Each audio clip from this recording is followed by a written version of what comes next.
Assalamualaikum warahmatullahi wabarakatuh. Pada kali ini kita bertemu kembali dengan saya Halil Subagiono.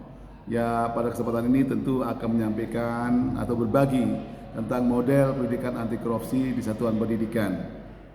Ada beberapa model yang harus diimplementasikan di satuan pendidikan sebagai guru, di mana kita mengajar entah guru SD, TK, SMP, SMA, dan seterusnya. Adapun model pendidikan anti korupsi yang harus diterapkan di satuan pendidikan yang merupakan salah satu upaya untuk pencegahan anti korupsi di Indonesia.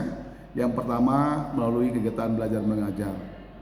Dalam kegiatan belajar mengajar tentu kita harus menyisipkan atau mengintegrasikan nilai-nilai anti korupsi pada mata pelajaran yang kita berikan, termasuk dalam penilaian. Ketika ujian, mari kita bimbing, kita kawal anak-anak kita supaya bisa bersikap jujur dalam menjawab soal. Tidak nyontek, tidak bertanya kepada temannya.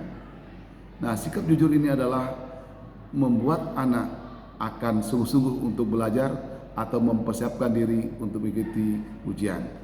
Jika diabaikan, tentu anak tidak akan mau belajar dan hanya akan biasa untuk curang atau menyontek.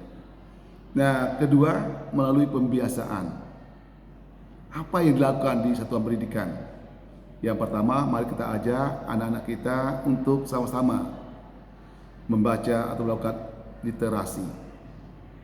Ya, tentu kita juga mengajak mereka diskusi tentang integritas, diskusi tentang nilai-nilai anti korupsi.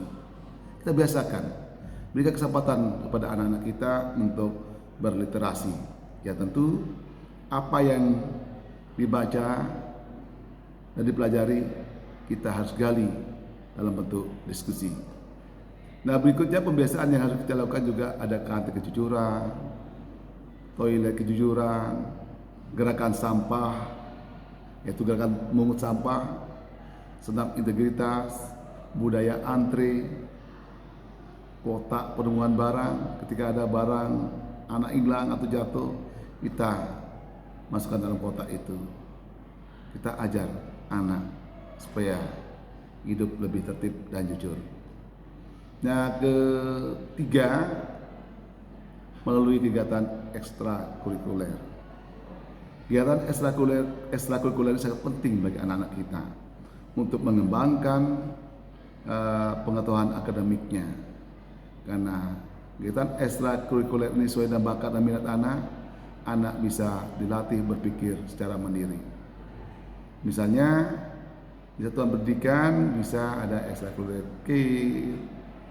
ada paskibra, PMR, pramuka, OSIS, fotografi, teater dan film, marching, ada juga tahfiz, ada remaja masjid dan lain sebagainya sesuai dengan kebutuhan di satuan pendidikan itu sendiri.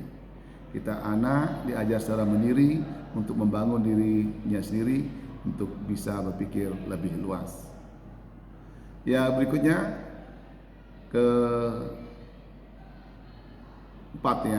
kelima, yaitu menerapkan 9 tata kelola sekolah berintegritas. Apa saja 9 tata kelola itu?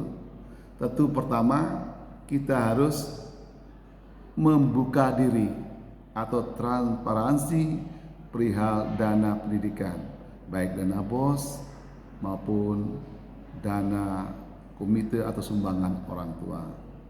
Ada juga kita mulai melakukan penerimaan peserta didik baru secara online supaya tidak ada kecurangan di dalamnya.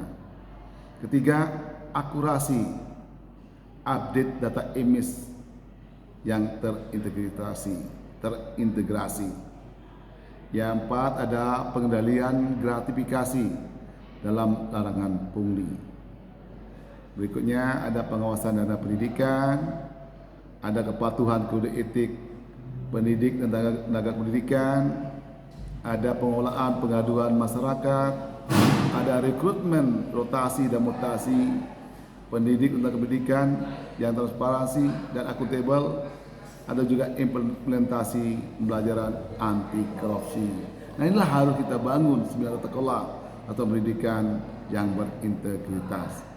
Yang terakhir, model pendidikan anti korupsi yang terakhir yaitu partisipasi masyarakat.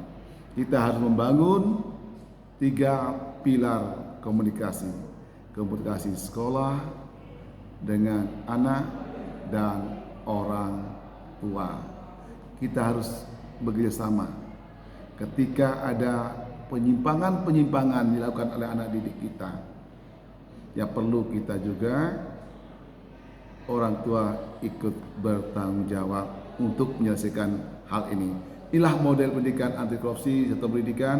Semoga ada manfaatnya dan mari kita bersama-sama bergerak bersama budayakan anti korupsi di Indonesia. Biasakan yang benar, jangan benarkan yang biasa.